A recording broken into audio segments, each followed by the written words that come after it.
E quando eu me casei, eu não tinha nem o meu segundo grau. Porque eu não tinha juízo, eu não tive juízo na minha adolescência. Eu não ligava para os meus estudos.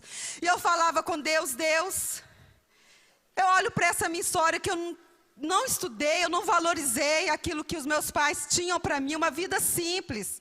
Me estudava em escola pública, mas eu podia ter estudado. Deus, por que eu agi dessa forma?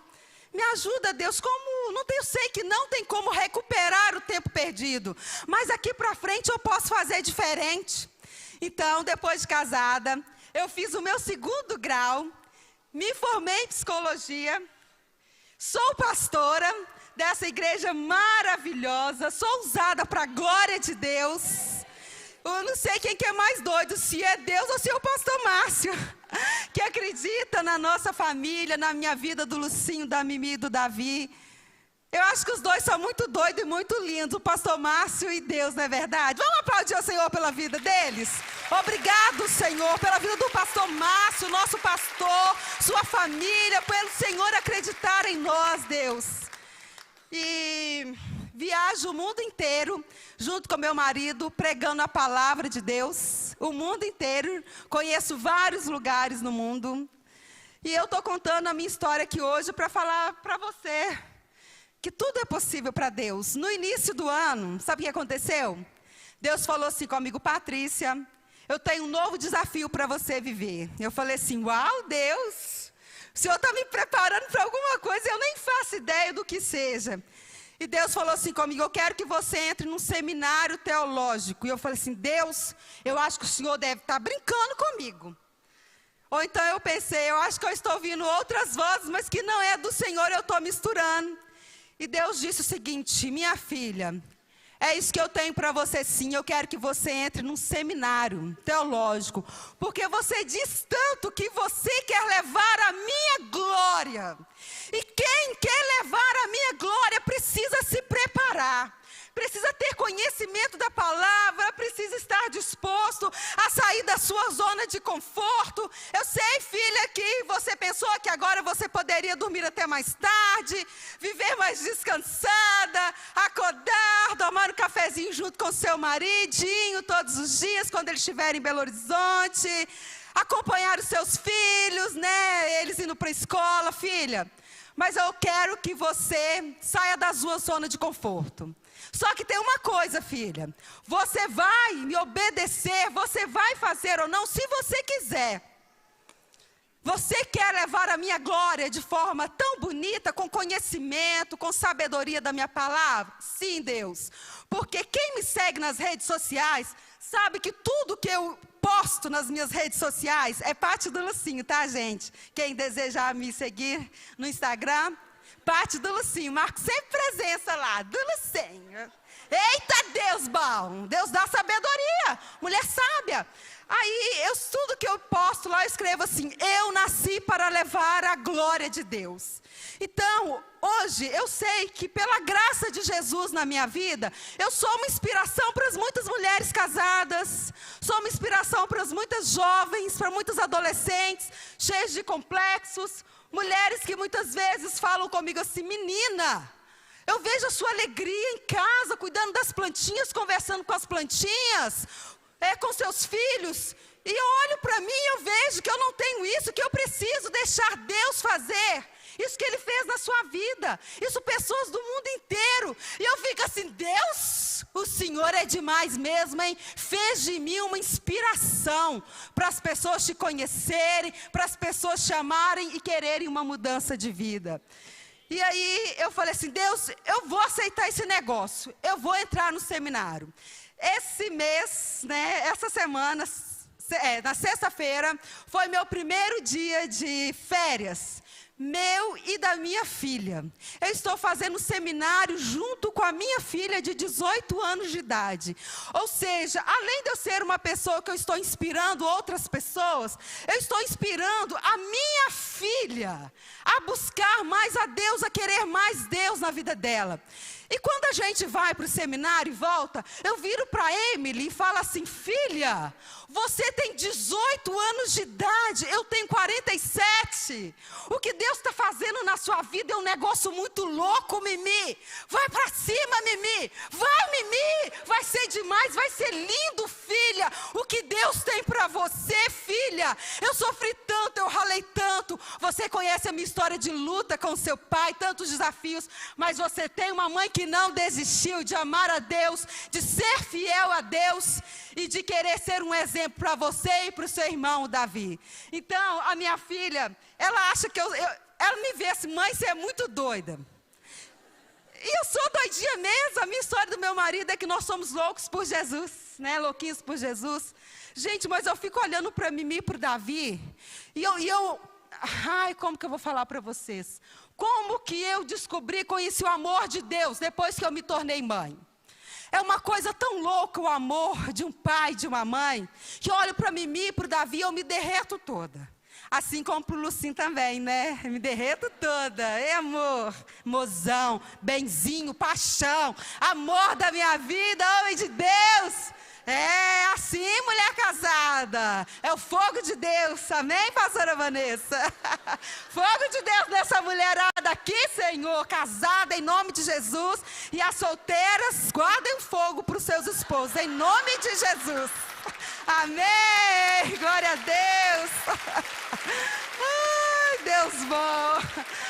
E aí, eu fico olhando para Mimi e eu fico assim tão feliz, tão agradecida a Deus por poder ser uma inspiração na vida da minha filha. Já estou quase encerrando e eu quero contar para vocês, né? Por que eu estou aqui abrindo o meu coração, contando o meu testemunho de vida. Está acabando, não vá embora, por favor. E o primeiro motivo é para mostrar para vocês que eu não sou uma patricinha. Patricinha é só pelo nome. Tem uma mulher de Deus aqui. Uma mulher que ama a Deus. Seja você também uma mulher, um homem jovem que ama a Deus. E Deus vai cumprir os propósitos dele na sua vida se você permanecer fiel. Segundo motivo, para dizer para vocês que valeu a pena eu ter me entregado totalmente a Jesus. Ele me deu uma história, eu olho para trás. E eu não me reconheço naquela pessoa que eu era. E eu só vejo Jesus na minha vida. Oh, glórias! Aleluia! Obrigado, Jesus! Obrigado, porque eu tenho autoridade para subir aqui e falar isso para você, gente. É lindo demais! Falar que eu tenho um compromisso com Cristo. Eu não vivo um evangelho mentiroso, falso. Eu subo aqui, eu sou uma pessoa, na minha casa eu sou outra pessoa. Não, eu sou a mesma pessoa, doidinha, maluquinha, por Ele. Amém? E o terceiro motivo é para dizer para vocês que quando entregamos a nossa vida a Cristo, nós podemos passar por lutas e desafios, mas Ele sempre nos encoraja e nos dá poder para nós vencermos, amém?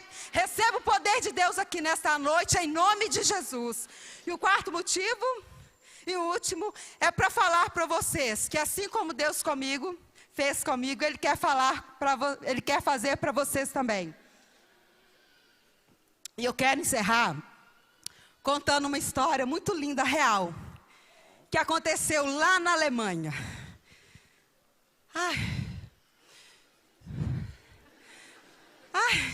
Eu empolgo demais. Eu sou muito empolgada com as coisas de Deus. Quem aqui é empolgado com as coisas de Deus? Eita, glórias! É glórias a Deus. No final da guerra, em 1945, no fim da guerra da Alemanha, Hitler estava perdendo a guerra. E existia um milionário naquela época, que ele era muito rico e ele colecionava quadros. E ele era muito rico, muito rico. E como Hitler estava perdendo a guerra, ele convocou todas as pessoas jovens, de todas as idades, para poder ir para a guerra. Desde jovens, adolescentes e até crianças foram obrigados a ir para a guerra. Essa é uma história real. E o filho desse homem milionário foi para a guerra, com 12 anos de idade apenas, 12 anos de idade. Chegando na guerra, o filho deste senhor fulano muito rico, viu que eles estavam para perder a guerra. O que ele disse para os soldados amigos dele? Eu vou começar a atirar em todo mundo aqui, em todos os soldados inimigos. E aí, eu vou despistar os inimigos para que vocês possam fugir. E foi o que aconteceu. Ele conseguiu, os amigos dele fugiu, mas ele morreu.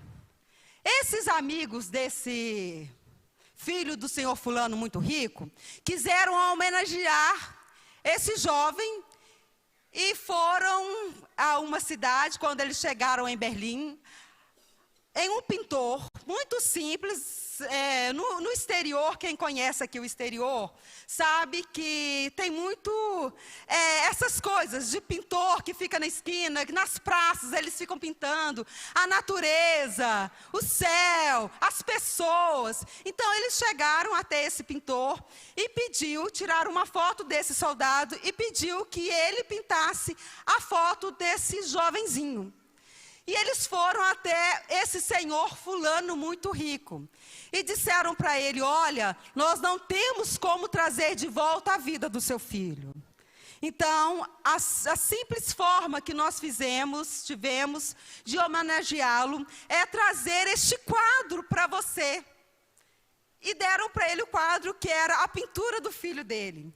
E esse homem, ele amava quadro, ele colecionava quadro. E quando ele olhou para aquele quadro, que ele viu o filho dele, ele chorou muito, desesperadamente. E ele pensou, este é o meu único filho. Aquele era o único filho dele, e ele havia perdido ele. E ele fez o seguinte, ele chegou na sala dele, e ele tirou todos os outros quadros. Ele era o colecionador mais rico, mais famoso da Alemanha da época, tinha os quadros mais valiosos. E ele tirou o quadro mais valioso que estava na parede e colocou o retrato do filho dele. E aí passaram-se os anos, esse senhor morreu.